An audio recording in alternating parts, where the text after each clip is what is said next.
Hello students. तो work energy के chapter में हम लोग एक अच्छा क्वेश्चन इस वीडियो में सॉल्व करने वाले हैं। ये क्वेश्चन एच सी वर्मा में वर्क एनर्जी के चैप्टर में दिया हुआ है। एक्सरसाइज का क्वेश्चन नंबर 64 है ये। ठीक है, तो चलिए पहले हम क्वेश्चन को समझ लेते हैं। क्वेश्चन कहता है a smooth sphere of radius r is made to translate in a straight line with a constant acceleration a. A particle kept on the top of the sphere is released from there at zero velocity with respect to the sphere. Find the speed of the particle with respect to the sphere as a function of the angle theta it slides. ये question है। ठीक है, तो आप एक बार खुद से question को ट्राई कर लीजिए, वीडियो को पॉज करके फिर आप मेरे सॉल्यूशन को देखिए। तो चलिए हम सॉल्व करते हैं। देखिए देखिए क्वेश्चन, अगर आपको इसका क्रक्स क्लियर हो गया तो सिंपल है, ये क्वेश्चन टफ नहीं है। ठीक है, देखिए इसको कैसे सॉल्व करेंगे। पहले एक स्फीयर ड्रॉ कर लेते हैं। तो देखिए ये हमारे पास में मान लेते हैं स्फीयर है। तो हमें निकालना क्या है, पहले तो हम ये समझ लेते हैं।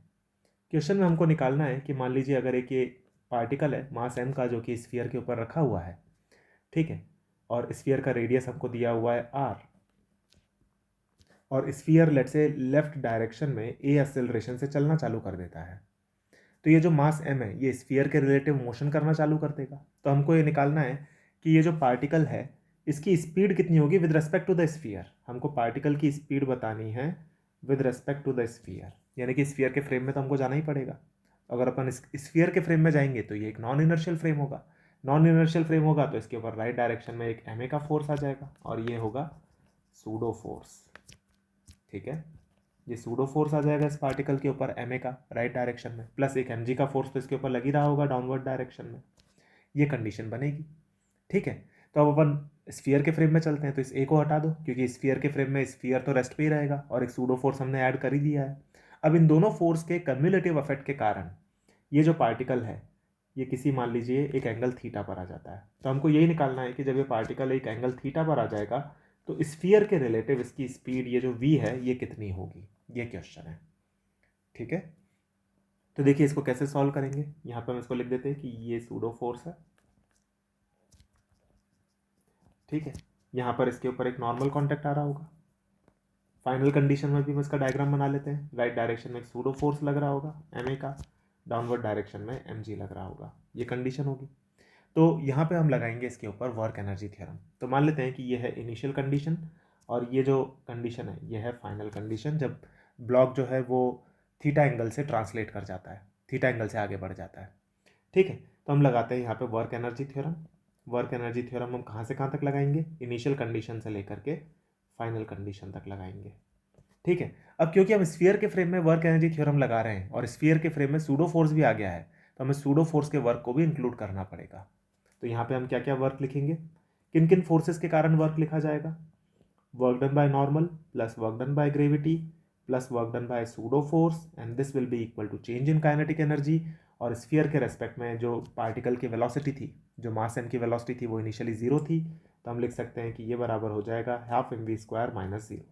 ये हो गई एक इक्वेशन। फाइनल कंडीशन में हमने वी स्पीड मानी हुई है तो फाइनल काइनेटिक एनर्जी हो जाएगी हाफ एम वी स्क्वायर। ठीक है, अब हमको पता है कि work done by the normal तो जीरो होगा स्फीयर के फ्रेम में, क्योंकि हर जो डिस्प्लेसमेंट होगा पार्टिकल का dt टाइम के अंदर वो हमेशा नॉर्मल के परपेंडिकुलर आएगा।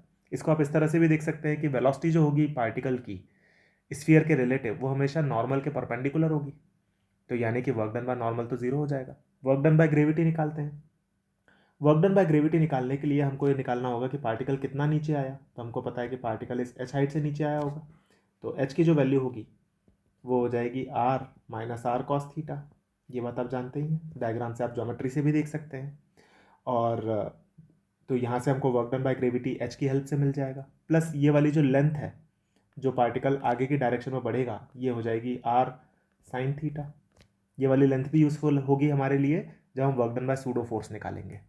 ठीक है, तो हम लिख सकते हैं कि वर्क डन बाय ग्रेविटी जो होगा वो हो जाएगा एम जी एच, और h की वैल्यू हम निकाल ही चुके हैं। और work done by pseudo force जो होगा ma, उसकी वैल्यू हो जाएगी, क्योंकि वो कांस्टेंट फोर्स है तो force multiplied by displacement in the direction of force ma multiplied by r sine theta.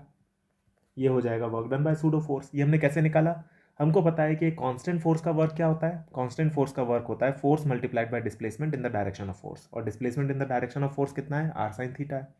तो ये हमारे पास में वर्क आ गया। इन सारे वर्क्स को हम इंक्लूड करके देते हैं इक्वेशन नंबर 1 में, यानी कि 2 3 4 को आप यूज़ कर दो इक्वेशन नंबर 1 में।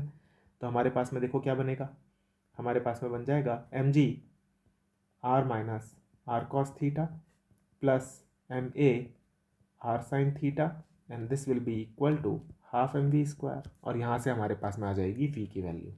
v क्या है, speed of the particle with respect to the sphere. और आप इसको जब सॉल्व करते हैं तो v की वैल्यू आपके पास में आ जाती है 2r multiplied by a sin theta plus g minus g cos theta whole to the power 1/2।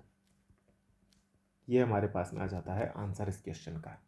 ठीक है स्टूडेंट्स, तो यही आंसर है इस क्वेश्चन का और ये हमने पूरा सॉल्व कर दिया। मैं होप कर रहा हूँ कि आपको ये पूरा सॉल्यूशन क्लियर हो गया होगा और हम लोग मिलेंगे इसी तरीके के और भी नए कंसेप्ट्स और नए प्रॉब्लम्स के साथ में आने वाले वीडियोस में। Thank you.